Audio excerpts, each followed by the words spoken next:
I always thought family gatherings were supposed to be warm, safe places where laughter echoed off the walls and everyone left with full bellies and fuller hearts. That's what I told myself as I set the table that Sunday, arranging the good plates and folding napkins just so, trying to ignore the knot in my stomach.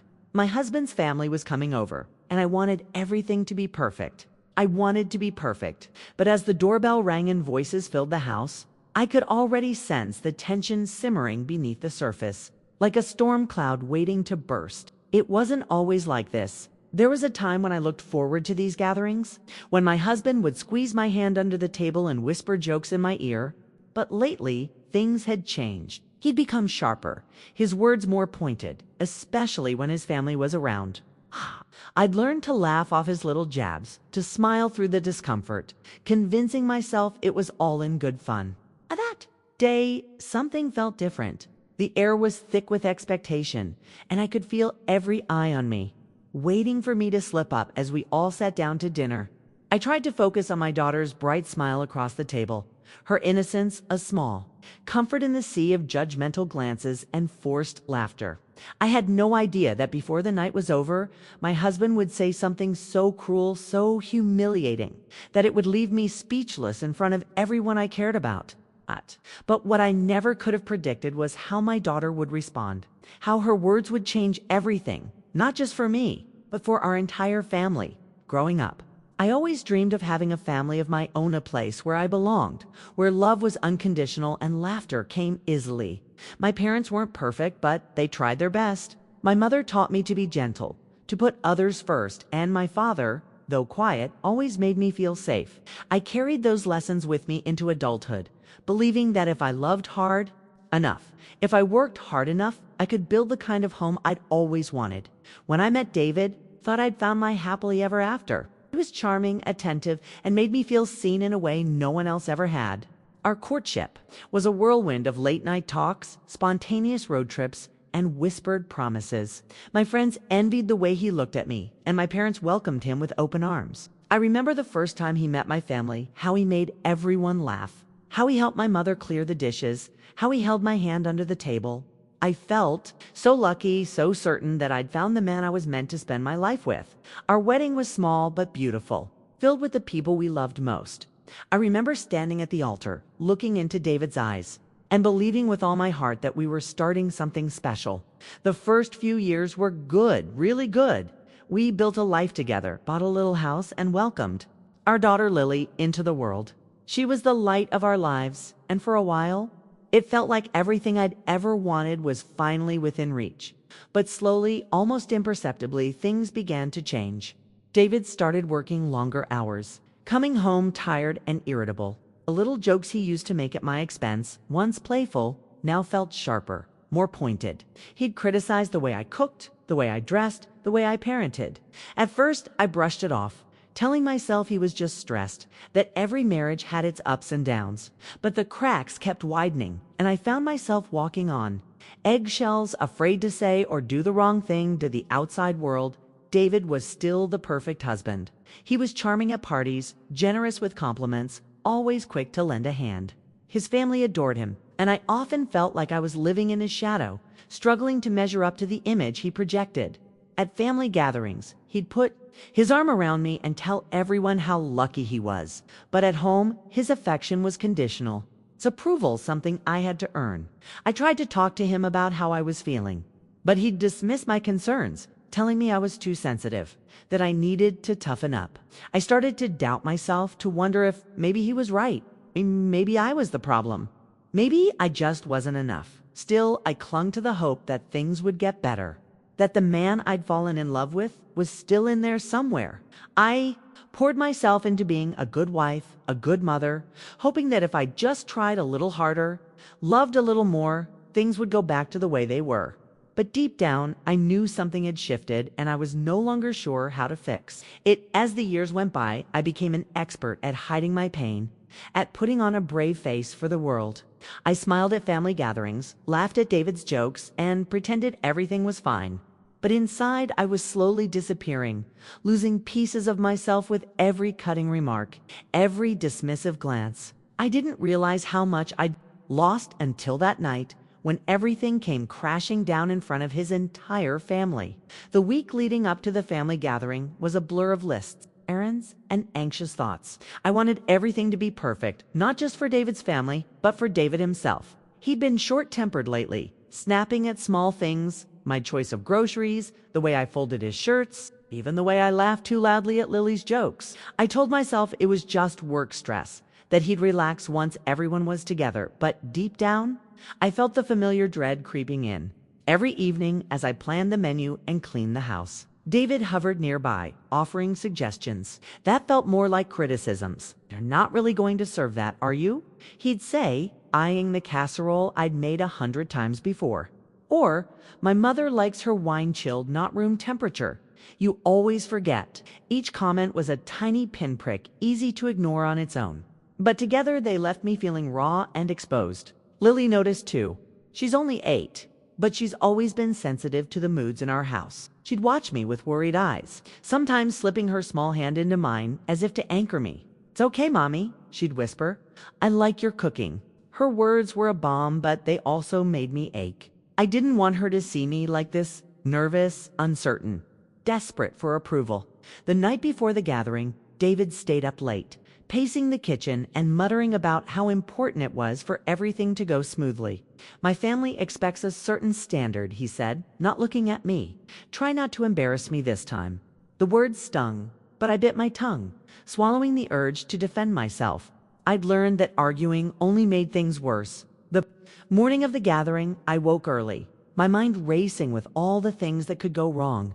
I double-checked the guest list, polished the silverware, and arranged fresh flowers in the living room.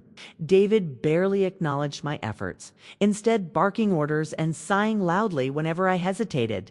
When his family arrived, he transformed, instantly smiling, charming, the perfect host. He greeted his mother with a warm hug, joked with his brothers, and introduced me as the woman who keeps me in line. Everyone laughed, but I felt the sting behind his words. Throughout the afternoon, David found subtle ways to undermine me.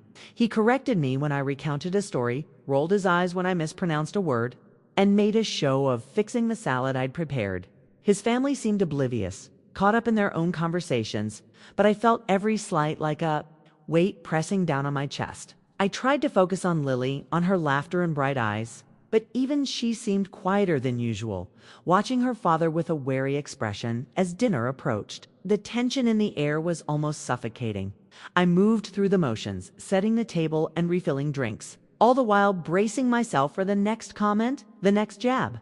I could feel something building, a storm gathering just out of sight. I didn't know what would happen, but I knew deep in my bones that tonight would be different. Something was about to break. I was terrified to find out what it would be. Dinner was always the main event at David's family gatherings. The table was set with my best dishes. Candles flickered in the center, and the air was thick with the smells of roasted chicken and fresh bread. I moved around the table, refilling glasses and making sure everyone had what they needed. Trying to ignore the tightness in my chest, David's mother complimented the meal, and I managed a grateful smile. But I could feel David's eyes on me, watching, waiting. Conversation flowed easily at first, stories from childhood, gentle teasing between siblings, laughter that felt almost genuine. I tried to relax, to let myself believe that maybe, just maybe, the night would pass without incident. But then David started in, his voice just a little too loud, his words just a little too sharp. "Remember last year when Mom made that amazing apple pie?" he said, glancing around the table. "Now that's how you bake. Not like the interesting attempt we had last Thanksgiving." He looked directly at me, a smirk playing at the corners of his mouth. The table chuckled politely, but I felt my cheeks burn. Opened my mouth to respond, but the words caught in my throat. I tried to laugh it off, to play along, but David wasn't finished. "Honestly, I don't know how you manage to mess up something as simple as pie. It's not rocket science, right, Mom?" His mother shifted uncomfortably, but David pressed on, his tone growing more mocking. "Maybe next time, you should just buy one from the store. Save us all the trouble." The laughter this time was more awkward. A few nervous titters and a lot of eyes darting away from mine. I felt exposed, like I was standing in the middle of the room with nothing to shield me. I could see Lily watching me, her fork frozen halfway to her mouth, her eyes wide and uncertain. I tried to change the subject, asking David's brother about his new job, but David interrupted, his voice dripping with sarcasm. "Oh, let's not bore everyone with work talk. Besides, I'm sure she doesn't really understand what you do anyway." The words hit me like a slap. I felt the room shrink around me, the walls closing in. My hands trembled as I reached for my water glass, desperate for something to hold on to. No one said anything. The silence was deafening. I could feel the weight of every gaze, some sympathetic, some embarrassed, some just eager to move on. David leaned back in his chair, satisfied, as if he'd just won some invisible contest. I wanted to disappear, to melt into the floor and escape the humiliation that clung to me like a second skin. I looked at Lily, hoping for a lifeline, but she looked just as lost as I felt. For a moment, I considered getting up and leaving the table, but I couldn't move. My legs felt heavy, my heart pounding in my ears. I tried to remind myself to breathe, to hold on to what little dignity I had left, but it felt impossible. David's father cleared his throat, trying to steer the conversation back to safer ground, but the damage was done. I could see the discomfort on everyone's faces, the way they avoided my eyes, the way they shifted in their seats. I wondered if they saw what I saw, if they realized how cruel David had become, or if they just thought I was being too sensitive, too weak. In that moment, I felt utterly alone. The man I had loved, the man I had built a life with, had just torn me down in front of everyone who mattered. My dignity lay shattered at my feet, and I didn't know how to pick up the pieces. I stared at my plate, willing myself not to cry, not to give him the satisfaction of seeing me break. But inside, something was changing, a quiet resolve, a flicker of anger, a desperate need for things to be different. I didn't know it yet, but the night was far from over. And what happened next would change everything. The silence after David's words was thick and suffocating, stretching out longer than I could bear. I stared at my plate, my appetite gone, my hands trembling in my lap. I could feel the heat of embarrassment crawling up my neck, but I forced myself to keep my head high, refusing to let the tears spill over. All around me, the family shifted uncomfortably, clatter of silverware and forced coughs filling the void where laughter had been just moments before. David's mother was the first to break the silence, her voice brittle as she tried to smooth things over. "Well, I think dinner is lovely, dear. You always put so much effort into these gatherings." She smiled at me, but her eyes darted nervously to her son, as if she was afraid to contradict him too openly. David's father cleared his throat and mumbled something about the weather, his gaze fixed firmly on his glass. The rest of the family followed suit, each person finding something else to focus on: the centerpiece, their phones, the pattern on the tablecloth funnieware, but at me, David, meanwhile, seemed completely unfazed. He leaned back in his chair, swirling his wine, a smug smile tugging at his lips. He didn't even glance in my direction, as if what he'd said was nothing out of the ordinary, as if humiliating me in front of his family was just another joke to be shared and forgotten. I watched him, searching for any sign of regret or apology, but there was nothing, just cold indifference. My sister Ala Jenna caught my eye and offered a small, sympathetic smile. She'd always been kind to me, but she never spoke up when David crossed the line. I wondered if she was afraid of him too, or if she just didn't want to get involved. Across the table, David's younger brother snickered quietly, clearly enjoying the spectacle.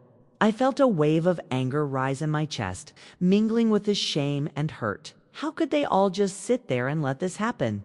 Lily sat frozen beside me, her little hands clenched tightly in her lap. I could see the confusion and worry in her eyes, the way she looked from me to her father and back again. She was too young to understand the complexities of adult relationships, but she knew enough to sense when something was wrong. I wanted to reach out and comfort her, to tell her that everything would be okay, but I couldn't find the words. I was too busy trying to hold myself together. Inside, my thoughts were a whirlwind. Part of me wanted to scream, to stand up and demand that David apologize, to make everyone see how wrong he was. Another part of me wanted to run, to escape the suffocating atmosphere and hide somewhere I could finally let my guard down.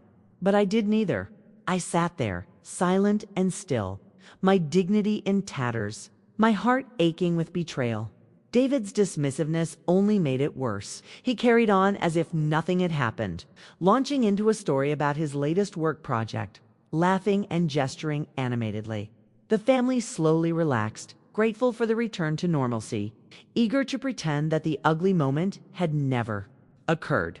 I watched them all, feeling more isolated than ever, wondering how many times I'd let this happen, how many times I'd swallowed my pain for the sake of keeping the peace. As the meal dragged on, I felt myself withdrawing, retreating, into a shell of numbness. I answered questions with polite smiles, nodded at stories I'd barely heard, and tried to ignore the ache in my chest. But beneath the surface, something was shifting. The humiliation had cut deep, but it had also awakened a spark of defiancy. Quiet voice inside me that whispered, "You don't have to take this anymore." I glanced at Lily, her eyes still fixed on me, and I knew I couldn't let her think this was normal. I couldn't let her believe that love meant enduring cruelty in silence. I didn't know what I was going to do, but I knew I couldn't go on like this. And as the evening wore on, I sensed that the real turning point was still to come, one that would change not just my life, but Lily's as well. I was barely present as the conversation drifted around me, my mind replaying David's words over and over, each repetition cutting a little deeper. I felt invisible, like a ghost haunting my own life, and I wondered if anyone at that table truly saw me at all. I glanced at Lily, hoping for comfort, but she was staring at her plate, her brow furrowed in concentration. I reached for her hand, under the table, squeezing gently, and she squeezed back, her small fingers warm and steady. Then, just as I was about to excuse myself and escape to the kitchen, Lily's voice rang out clear and unwavering. "Daddy, why are you always so mean to Mommy?" The words hung in the air, sharp and unexpected, slicing through the forced cheer like a knife. Every head turned toward her, and for a moment no one spoke. Even David looked stunned, his mouth opening and closing as he searched for a response. Lily's eyes were wide but determined, her cheeks flushed with emotion. "You always make fun of her in front of everyone. It's not nice. Mommy works really hard and she makes the best food. I love her pies." Her voice trembled slightly, but she didn't look away. "You shouldn't talk to her like that. It makes me sad." The silence that followed was different from before, heavier, more charged. I felt every pair of eyes on us, but for the first time, I didn't feel ashamed. I felt seen. My heart pounded in my chest, a mix of pride and heartbreak, swelling inside me. I wanted to reach out and hug Lily, to tell her how brave she was, but I was frozen, caught between shock and awe. David's face had gone pale, all the color draining from his cheeks. He looked at Lily, then at me, and for the first time that night he seemed at a loss for words. His usual confidence had vanished, replaced by something uncertain, almost fearful. The rest of the family sat in stunned silence, unsure of how to react.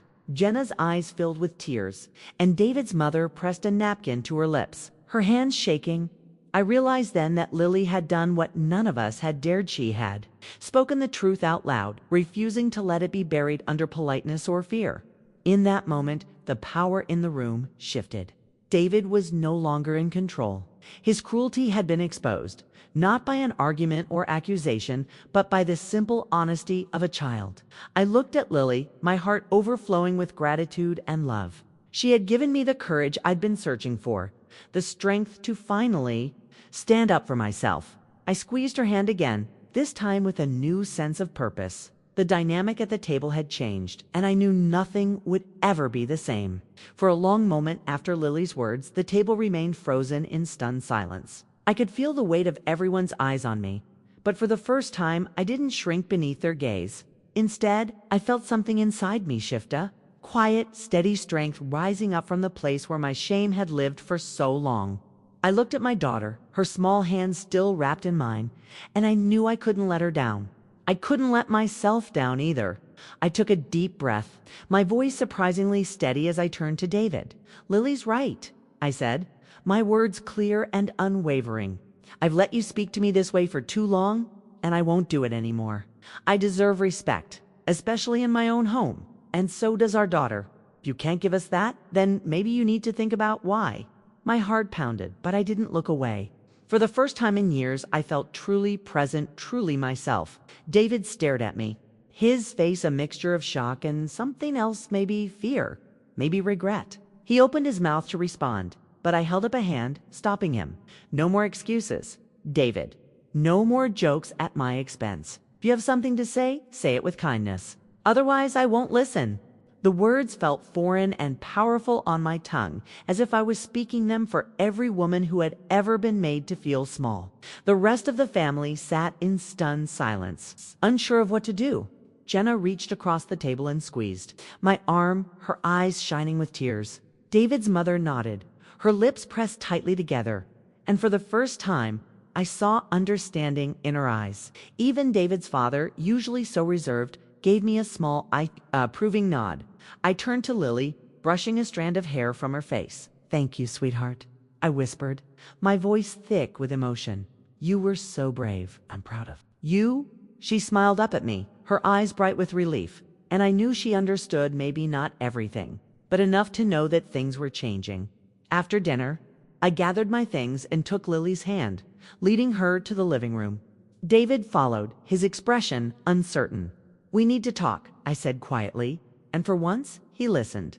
I told him how his words had hurt me, how I'd felt invisible and alone, and how I refused to let our daughter grow up thinking this was normal. Set clear boundaries, no more public humiliation, no more cruel jokes, no more pretending everything was fine. If he wanted to be part of our family, he needed to change. It wasn't easy. There were tears, apologies, and long, difficult conversations in the days that followed. But something fundamental had shifted. I no longer felt powerless. I no longer felt alone. With Lily by my side, I began to reclaim my self-worth. Piece by piece, the family's relationships changed. Some grew closer, others more distant. But all of us were forced to confront the truth. I knew the road ahead wouldn't be simple, but for the first time in a long time, I felt hopeful. I had found my voice and I wasn't going to lose it again. Looking back on that night, I realized it was both an ending and a beginning. For years, I'd convinced myself that keeping the peace was more important than standing up for myself, that enduring small humiliations was just part of being a good wife and mother. But I see now how wrong I was and how much that silence cost me. It took my daughter's courage to remind me that respect isn't something you earn by shrinking yourself. It's something you claim by knowing your worth and refusing to accept. Lest I learn that self-advocacy isn't selfish, it's necessary. By speaking up, I didn't just protect myself. I showed Lily that her voice matters too.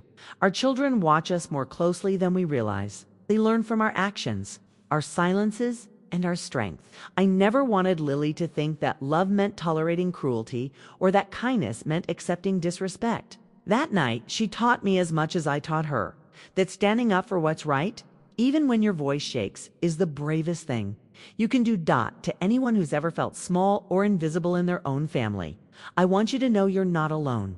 Your feelings are valid and your voice deserves to be heard. Change is hard and it can be frightening, but it's never too late to reclaim your dignity and set new boundaries. Sometimes the most powerful lessons come from the most unexpected place, said child's honesty. A moment of pain, a single act of courage. If you're struggling, I hope my story gives you the strength to speak up, to demand respect, and to believe that you are worthy of love that lifts you up, not tears you down.